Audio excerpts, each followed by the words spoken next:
और चलिए prime eight 4 में आज क्या कुछ खास है, सबसे पहले वो हम आपको बताते हैं। आज अयोध्या में ध्वजारोहण हुआ। सनातनी तो खुश है ही, लेकिन विपक्ष क्यों परेशान है, आगे आपको बताएंगे प्राइम एट 4 में। इसके अलावा बताएंगे अयोध्या में तो नहीं बन पाई, लेकिन टीएमसी विधायक बंगाल में नई बाबरी बनाने जा रहे हैं, जिस पर बवाल मचा हुआ है। पूरी खबर है क्या, डिटेल में प्राइम एट 4 में आपको दिखाएंगे। साथ ही साथ 30 साल बाद कोर्ट ने प्लॉट पर कब्जा क्या दिलाया, गली पर ही मकान बना डाला। आखिर कोर्ट ने क्या आदेश दिया, वो आगे बताएंगे। पूरी खबर है क्या, इसकी डिटेल भी आपको प्राइम एट 4 में बताएंगे। और जब रफ्तार बेकाबू हो जाती है तो कैसे मौत बांट जाती है, दिल दहलाने वाली तस्वीर आपको दिखाएंगे और आपको चौकन्ना करेंगे कि अगर आप सड़क पर हैं तो रफ्तार से बचकर। बताया जा रहा है पंचजन्य स्मारक का यहां प्रधानमंत्री नरेंद्र मोदी ने उद्घाटन किया है। कुरुक्षेत्र में इस वक्त प्रधानमंत्री नरेंद्र मोदी मौजूद हैं। जो तस्वीरें वहां से सामने आ रही हैं, हम सीधी तस्वीर इस वक्त दिखा रहे हैं। आप देखिए, इस स्मारक का उद्घाटन प्रधानमंत्री नरेंद्र मोदी ने किया है। नायब सैनी वहां पर मौजूद हैं और अधिकारियों से जानकारी लेते हुए प्रधानमंत्री नरेंद्र मोदी इन तस्वीरों में आपको नजर आएंगे। कैसे अधिकारी जो है इस पंचजन्य स्मारक के बारे में जानकारी दे रहे हैं। ये सीधी तस्वीर हरियाणा के कुरुक्षेत्र से। आज ही प्रधानमंत्री नरेंद्र मोदी जो हैं अयोध्या में मौजूद थे। वहां ध्वजारोहण करने के बाद सीधे उनका कार्यक्रम जो है आज हरियाणा के कुरुक्षेत्र में भी था। थोड़ी ही देर पहले प्रधानमंत्री नरेंद्र मोदी पहुंचे हैं और ये तस्वीर हम स्मारक स्थल की दिखा रहे हैं, जहां पर उद्घाटन करते नजर आ रहे हैं। आपको तस्वीरों में दिख जाएंगे प्रधानमंत्री नरेंद्र मोदी। ये देखिए कैसे रिमोट दबाकर यहां पंचजन्य स्मारक का उद्घाटन किया है प्रधानमंत्री नरेंद्र मोदी ने।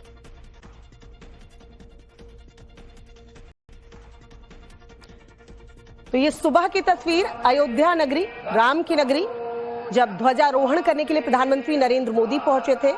पूरी तरह से राम मंदिर बनकर तैयार है और आज ध्वजारोहण करने के बाद हाथ जोड़े खड़े नजर आ रहे हैं प्रधानमंत्री नरेंद्र मोदी। ये उस वक्त की तस्वीर आप देख रहे हैं। और वही दूसरी तस्वीर शाम में देखिए, हरियाणा के कुरुक्षेत्र पहुंचते हैं। अभी वो कुरुक्षेत्र में ही मौजूद है और सीधी तस्वीर हम आपको दिखा रहे हैं। कुरुक्षेत्र में पंचजन्य स्मारक स्थल का उद्घाटन प्रधानमंत्री नरेंद्र मोदी के हाथों। दो बड़े बड़े कार्यक्रम में आज प्रधानमंत्री नरेंद्र मोदी शामिल हुए हैं। आज अयोध्या राम नगरी में जब प्रधानमंत्री नरेंद्र मोदी मौजूद थे और जब ध्वजारोहण हो रहा था, तो ये वो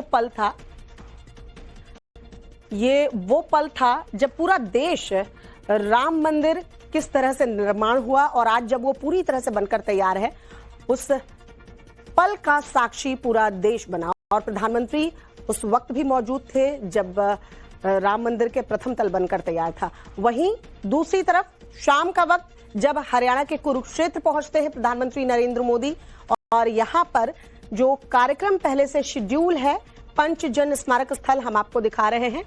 ये पवित्र पंचजन्य स्मारक स्थल है। भगवान श्री कृष्ण का दिव्य शंख, जिसको आप देख पा रहे होंगे तस्वीरों में, रिमोट के द्वारा पर्दा वहां से हटाया जा रहा है। इसे पंचजन्य नाम दिया गया है। पवित्र शंख के सम्मान में पंचजन्य स्मारक जो है वो बनाया गया है।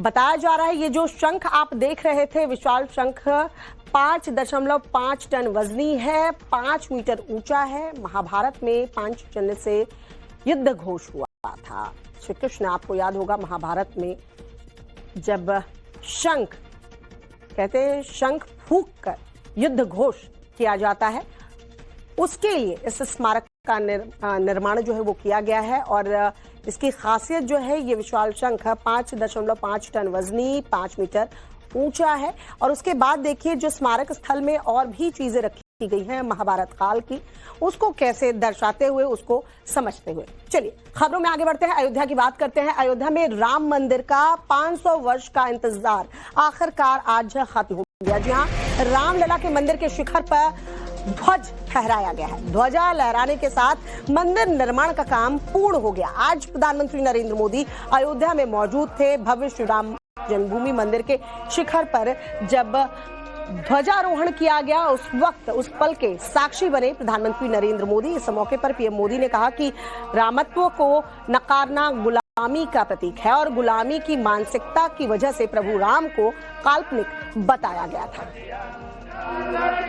ये गुलामी की मानसिकता ही है जिसने इतने वर्षों तक रामत्व को नकारा है।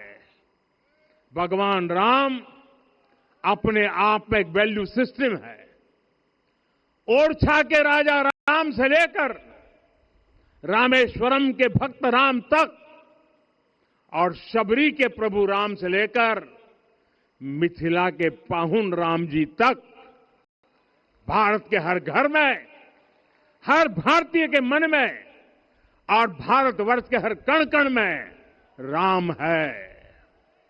लेकिन गुलामी की मानसिकता इतनी हावी हो गई कि प्रभु राम को भी काल्पनिक घोषित किया जाने लगा। साथियों, अगर हम ठान ले अगले 10 साल में मानसिक गुलामी से पूरी तरह मुक्ति पा लेंगे और तब जाकर के ऐसी ज्वाला प्रज्वलित होगी, ऐसा आत्मविश्वास बढ़ेगा कि 2047 तक विकसित भारत का सपना पूरा होने से भारत को कोई रोक नहीं पाएगा। प्रधानमंत्री नरेंद्र मोदी जब भी अयोध्या जाते हैं या फिर राम मंदिर का नाम लेते हैं तो विपक्ष को तकलीफ होने लगती है। आज प्रधानमंत्री नरेंद्र मोदी ने राम मंदिर के शिखर पर ध्वजारोहण किया तो विपक्ष को इसमें भी सियासत नजर आने लगी। कांग्रेस का आरोप है कि पीएम मोदी ने राजनीतिक फायदे के लिए राम मंदिर का ध्वजारोहण किया। कांग्रेस नेता राशिद अल्वी का दावा है कि पीएम मोदी देश के धार्मिक जज्बात को भड़काकर यूपी के चुनाव में फायदा उठाना चाहते हैं। दूसरी तरफ समाजवादी पार्टी भी इस मामले में पीछे नहीं रही। सपा सांसद जियाउर रहमान बर्क ने आरोप लगाया कि पीएम मोदी एक वर्ग विशेष को संदेश देना चाहते हैं कि वो सिर्फ उनके लिए ही काम करते हैं। राम मंदिर का झंडा राजनीतिक फायदा उठाने के लिए फहराना चाहते और इसीलिए वो फहराएंगे ताकि आने वाले जो चुनाव है, खास तौर से यूपी का चुनाव है, उसमें उनको फायदा मिल सके। वो देश के धार्मिक जज्बात को भड़का के राजनीति करना चाहते हैं। मैं बड़े अदब से कहूंगा प्रधानमंत्री जी, अगर सेक्युलरिज्म सीखना है तो पंडित जवाहरलाल नेहरू से सीखिए कि बहैसियत प्रधानमंत्री के उन्होंने किस तरह देश को चलाया था। हमारा देश लोकतांत्रिक है, संवैधानिक है और यहाँ पर धार्मिक देश नहीं है।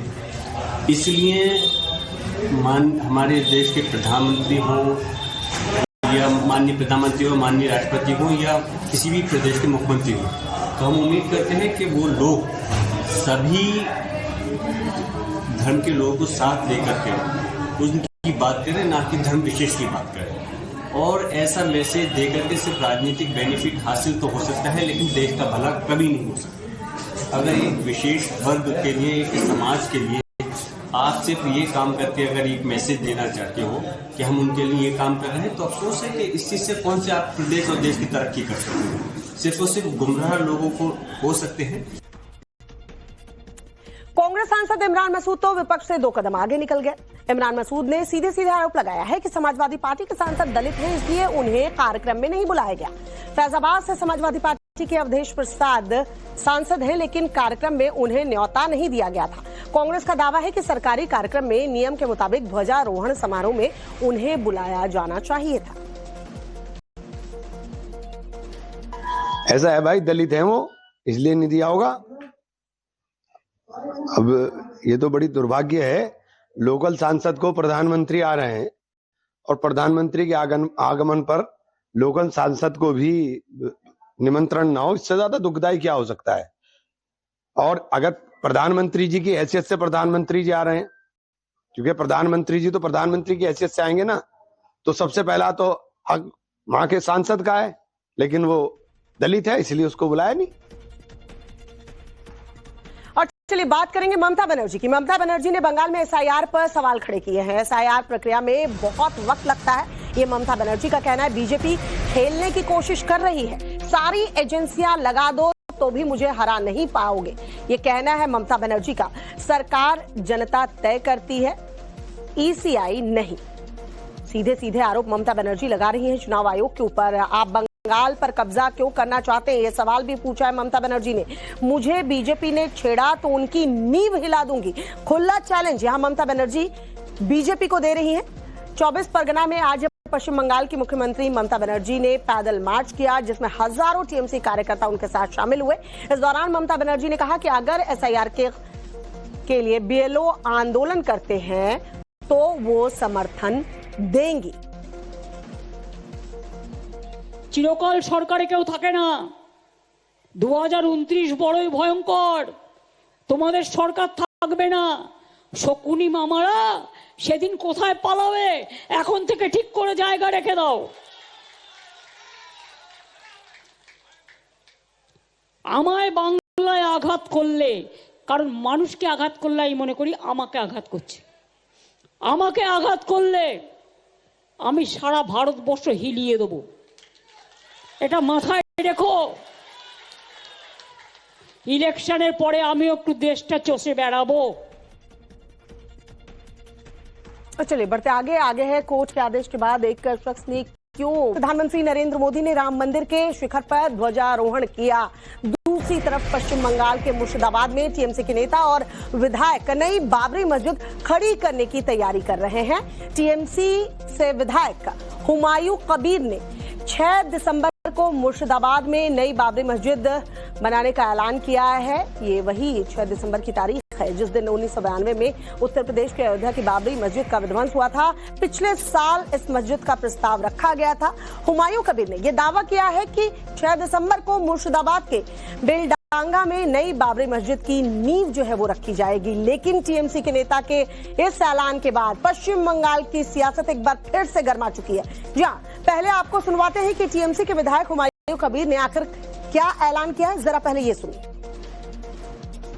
बाबरी मस्जिद 6 दिसंबर 2025 शनिवार वहाँ भित्ति स्थापन होगा। 3 साल लगेगा वह खड़ा होने के लिए, तैयार होने के लिए। तो 6 दिसंबर 2025 वह भित्ति स्थापन होगा। यही तो 1 साल पहले मैं यहाँ खड़ा होके बोला 12 दिसंबर 2024 यहाँ ही खड़ा होकर आपको सब लोगों को सामने में वादा किया, मैं ऐलान किया।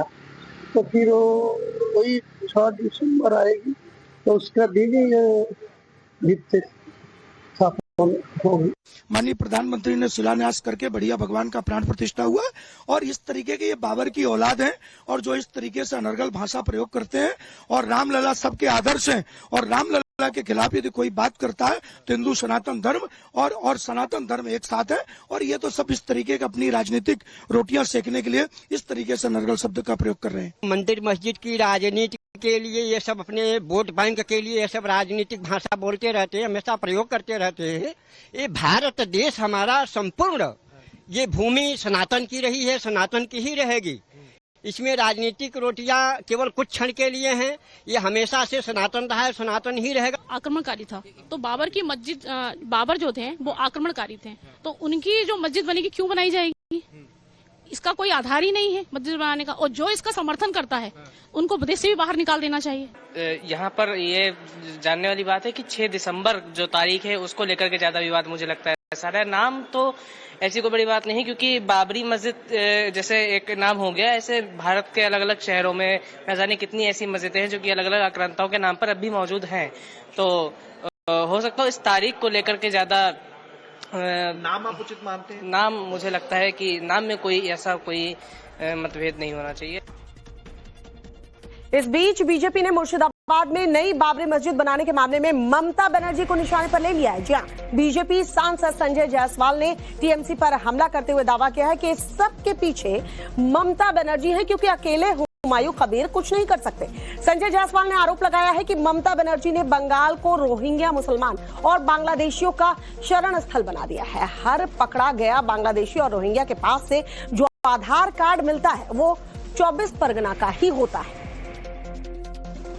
ममता बनर्जी ने पूरे बंगाल को रोहिंग्या और बांग्लादेशियों की शरण स्थली बना के रख दिया है। जितने भी उग्रवादी और असामाजिक तत्व हैं, सभी बंगाल के मिलते हैं। देश में कहीं भी बांग्लादेशी अगर पकड़ में आते हैं तो उनका जो आधार कार्ड होता है वो 24 परगना का ही होता है। तो ये एक बहुत बड़े साजिश का हिस्सा ममता बनर्जी जी के द्वारा हुमायूं कर रहे। हुमायूं अपने में कोई नहीं है, हुमायूं जो है सो है, लेकिन और इस तरह से करना, कोर्ट के फैसले का हर किसी ने सम्मान किया है।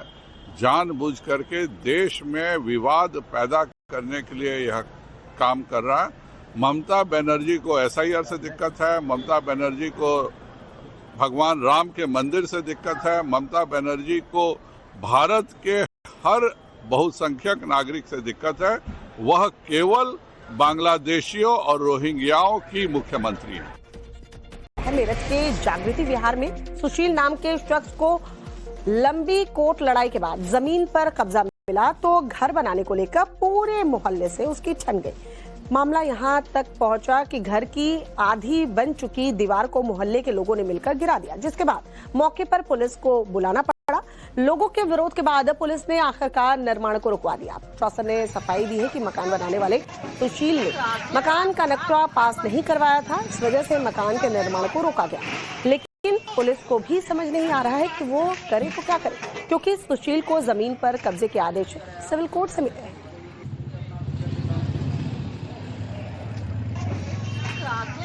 दरअसल प्लॉट मालिक सुशील का दावा है कि उसने ये जमीन 1994 में खरीदी थी, लेकिन कब्जे को लेकर कोर्ट में मामला चल रहा था।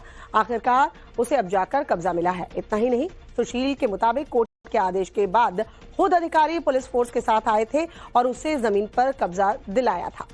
इस दौरान जमीन को नापा गया था, लेकिन अब गली मोहल्ले वाले ये कहकर विरोध कर रहे हैं कि पिछले कई सालों से इस गली का वो इस्तेमाल करते रहे हैं और मकान बनने से उनके घर आने जाने का रास्ता जो है वो बंद हो जाएगा। लेकिन सुशील का दावा है कि जहां पर लोगों ने गली बना ली है वो जमीन उसके प्लॉट का हिस्सा है और इसी वजह से यहां पर टकराव की स्थिति बनी हुई है। फिलहाल पुलिस ने बुलडोजर लगाकर गली का रास्ता साफ करवाया है।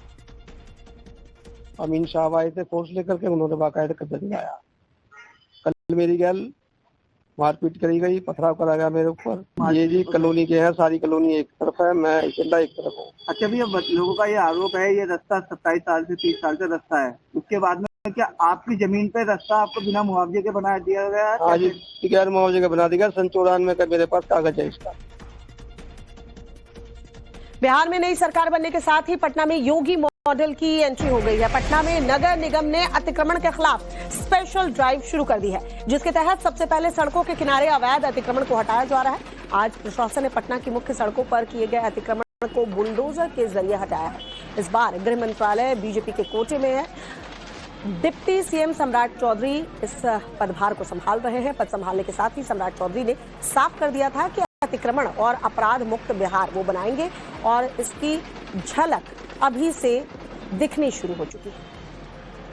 उत्तर प्रदेश में योगी मॉडल लागू है और योगी मॉडल जिस तरह से अतिक्रमण पर कार्रवाई कर रहे हैं, वो अतिक्रमण की कार्रवाई बिहार और पटना में भी शुरू हो गई। सरकार बदल गई है और देखिए ये बुलडोजर एक्शन है। बुलडोजर एक्शन का जो तस्वीर है यहाँ पर देख सकते पूरे दल बल के साथ जो है प्रशासन यहाँ पहुंची है और वैसे तमाम जगहों पर जहां पर इंक्रोचमेंट किया गया है उन जगहों पर कार्रवाई है। देखिए किस तरह से बुलडोजर एक्शन है और ये पटना की तस्वीर है। हालांकि देखिए इंक्रोचमेंट को लेकर सरकार की पहले भी कार्रवाई हुई है और देखिए खुद डीएसपी रैंक के पदाधिकारी, मजिस्ट्रेट रैंक के अधिकारी यहाँ पर मौजूद है और कुछ बात कर लेते हैं। सर एक्शन बुलडोजर के साथ